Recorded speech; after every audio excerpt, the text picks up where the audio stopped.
শুভ সকাল বন্ধুরা, মিষ্টিস ফ্যামিলির একটি নতুন ব্লগে তোমাদের সবাইকে ওয়েলকাম। আশা করছি তোমরা সবাই ভালো আছো আর আমরাও ভালো আছি। এখন বাজে সকাল 7টা আর আজকে এখান থেকেই তোমাদের সবাইকে সাথে নিয়ে আমি আমার নতুন ব্লগটি শুরু করছি। কাছে দূরে যে যেখান থেকেই আমার ব্লগ দেখছো, তোমাদের সবাইকে অনুরোধ রইল আমার ব্লগের সঙ্গে থাকার জন্য।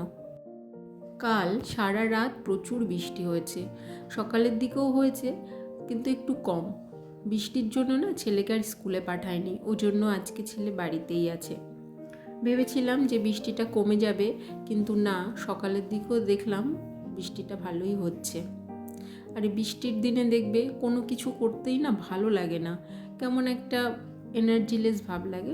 আমার হয় এটা, জানি না তোমাদের সঙ্গেও হয় কি না। তো কি করব, কাজ না করে তো আর উপায় নেই, কাজ তো করতেই হবে। প্রতিদিন সকালে যে কাজগুলো আমি করি এখন সেগুলোই শুরু করেছি। বৃষ্টি এখন অনেকটা কম আছে, মানে নেই বলতেই চলে, ছিটে ফোঁটা, যেটা ধরার মধ্যে নয়। জানি না পরে আবার হবে কি না। এইবার দেখছি বৃষ্টির পরিমাণটা যেন একটু বেশি, মানে গরমটা যেরকম বেশি পড়েছিল এবার, যেটা সহ্য করতে আমরা পারছিলাম না, বৃষ্টিটাও দেখছি বেশি পরিমাণেই হচ্ছে। আর এই বৃষ্টির দিনগুলোতে দেখবে আমাদের না ডেলি যে রুটিনটা সেটা একটু ওলটপালট হয়ে যায়। সকালবেলা সব ঘরগুলো ঝাড় দিতে দিতে না অনেকটা সময় পেরিয়ে যায়, কিন্তু এটা তো করতেই হবে বলো, বাসি ঘর তো বেশিক্ষণ ফেলে রাখা উচিত নয়।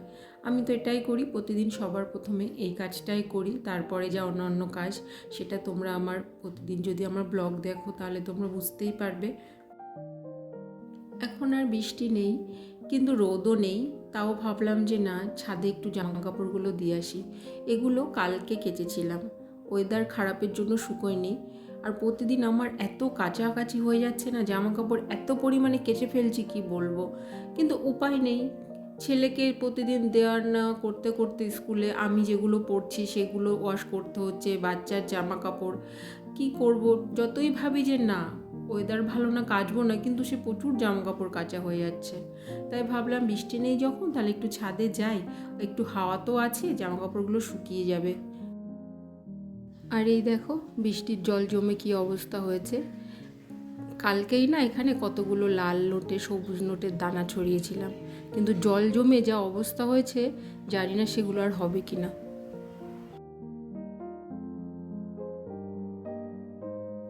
নিচে এসছি, এখন একটু আমন্ড খাবো আর জল, অনেকটা পরিশ্রম হয়ে গেছে ছাদে গিয়ে, তাই ভাবলাম যে কিছুক্ষণ বসে রেস্ট নিই। আসলে কাজ তো করতেই হবে, কিন্তু কাজের ফাঁকে ফাঁকে না একটু বিশ্রামেরও প্রয়োজন আছে। এই সমস্ত বৃষ্টির দিনে না সত্যি অনেকটা এক্সট্রা কাজ যেগুলো আমাদের করতে হয়, নর্মাল ডেতে যেগুলো আমাদের করতে হয় না, কিন্তু দেখো এই যে বৃষ্টি হলে, আর এই সময়টা তো বর্ষাকাল, বৃষ্টি হবেই, কিন্তু সেটা যদি মাত্রা অতিরিক্ত মানে বেশি পরিমাণে হয়ে যায় তাহলেই তো সমস্যাগুলো তৈরি হয়, তাই না, যেটা আমাদের হচ্ছে। এখন আমার গাছগুলোতে একটু জল দেব। আর এই যে এইটা দেখো রেডি করেছি, কিন্তু এখনও মাটি দিয়ে গাছটা বসানো হয়নি। 2-3 দিন ধরে ভাবছি যে গাছটা বসাবো, কিন্তু ওয়েদার খারাপের জন্য না মাটি টাটি দিয়ে এটা রেডি করাই হচ্ছে না। চেষ্টা করব তাড়াতাড়ি এটা করে দিতে, বৃষ্টিটা একটু কমলেই করব। তারপরে দেখলাম আমন্ডের ডিব্বাটা খালি হয়ে গেছে, প্যাকেটটা ঘরে আনা ছিল কিন্তু আমার ভরা হয়নি, তাই ভাবলাম যে না, এই কাজটা এখন করে নিই। ছেলেকে টিফিন খাইয়ে দিয়েছি, এখন একটু ক্লিনিংয়ের কাজ করব। প্রতিদিন তো এটা এমনি একটা শুকনো কাপড় দিয়ে মুছে নিই, সপ্তাহে একটা দিন কলিন দিয়ে এটা পরিষ্কার করি, তাতে কাজটা দেখবে আয়নাটা ভালো থাকে। আর সেজন্য ভাবলাম যে আজকে এটা করে নিই, সময়ও আছে হাতে। এত পরিমাণে বৃষ্টি হয়েছে যে ঘর বাড়িগুলো না কেমন যেন স্যাঁতসেঁতে হয়ে গেছে। কিচেনে চলে এসেছি, এখন টিফিনটা রেডি করব। তো আজকে করেছি টিফিনে ওটসের অমলেট।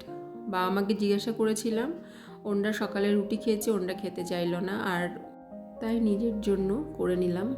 একটা খেলেই যথেষ্ট, এটা অনেকক্ষণ পেটটা ভরা থাকে আর খেতেও ভালো লাগে।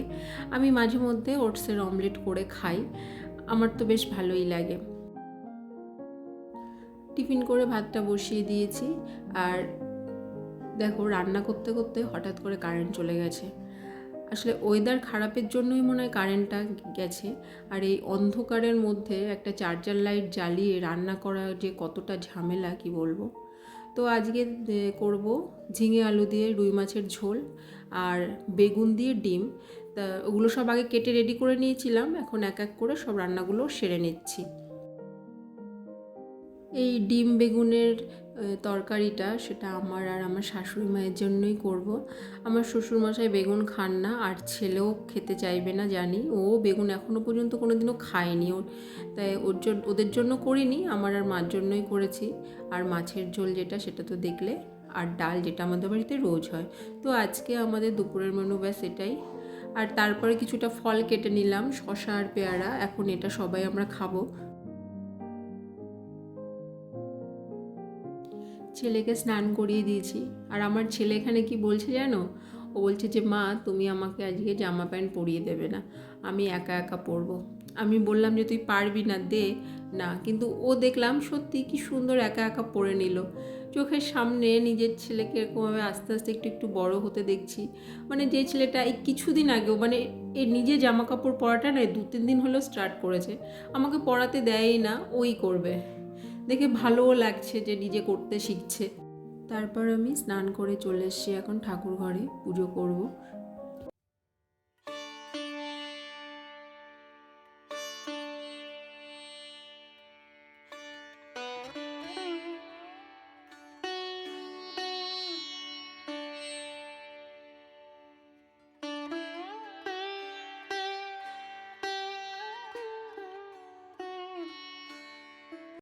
ভেবেছিলাম যে আর মনে হয় বৃষ্টি হবে না, কিন্তু দুপুরে খেতে বসেছি, তখন দেখলাম আকাশটা হঠাৎ করে আবার ভীষণভাবে কালো হয়ে গেছে।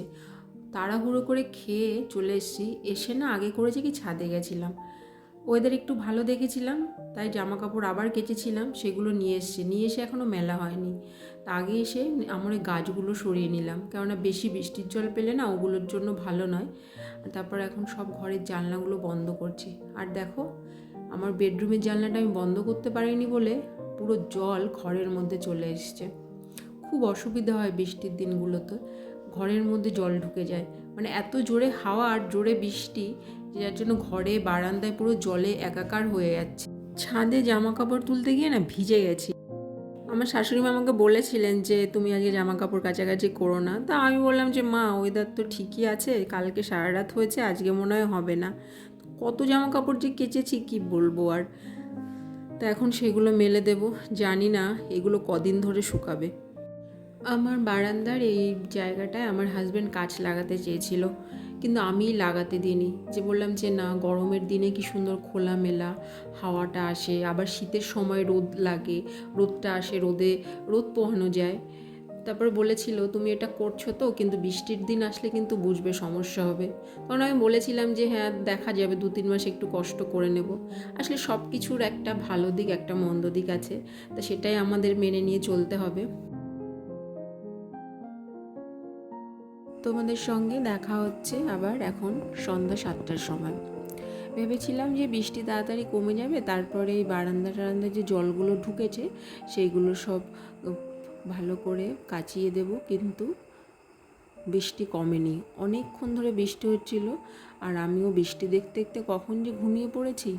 তারপরে সন্ধ্যা টন্ধা দেওয়ার পর এখন ভাবলাম যে না, এখন তাহলে এটা ঠিকঠাক করে নিই, এই জায়গাগুলো জল টলগুলো কাচিয়ে দিই আর সব পরিষ্কার করে নিই।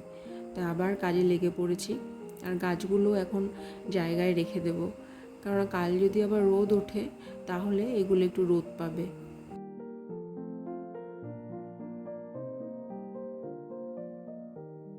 টানা 4-5 ঘন্টা বৃষ্টি হয়েছে, যার জন্য না অনেকটা জল দেখছি বারান্দার মধ্যে ঢুকে গেছে, এমনকি বারান্দার এখানে যে ফ্লোরেও না প্রচুর জল। তাই ভাবলাম যে অন্য অন্য কাজ করার আগে জলটা ভালো করে কাচিয়ে নিই, কেননা ছেলে কোনো সময় দেখা গেল দৌড়াতে দৌড়াতে এই সাইডে চলে আসবে আর জলের মধ্যে এসে স্লিপ কেটে পড়ে যাবে। বৃষ্টির দিনগুলো আসলে না এই সমস্যাগুলো আমি প্রচণ্ডভাবে ফেস করি। বারান্দার কাজ তো হয়ে গেছে, এখন এখানে যে ঘরের এই জানলাটাও জল ঢুকেছিল, এখন সেটা একটা শুকনো কাপড় দিয়ে মুছে নেব। কাজগুলো আগে করলে ভালো হতো, কিন্তু ঘুমিয়ে পড়েছিলাম, তাই এখন রাতের বেলায় করতে হচ্ছে। এই কাজগুলো কমপ্লিট করব, তারপরে চলে যাব আবার কিচেনে। দুপুরে অনেক রান্না করেছি, কিন্তু বৃষ্টির দিন একটু খিচুড়ি না খেলে হয়, তাই রাতে আজকে ডিনারে আছে খিচুড়ি আর একটু সব সবজি দিয়ে একটা তরকারি করেছিলাম। তো আজকের মতো এখানেই শেষ করছি। সবাই ভালো থেকো, সুস্থ থেকো।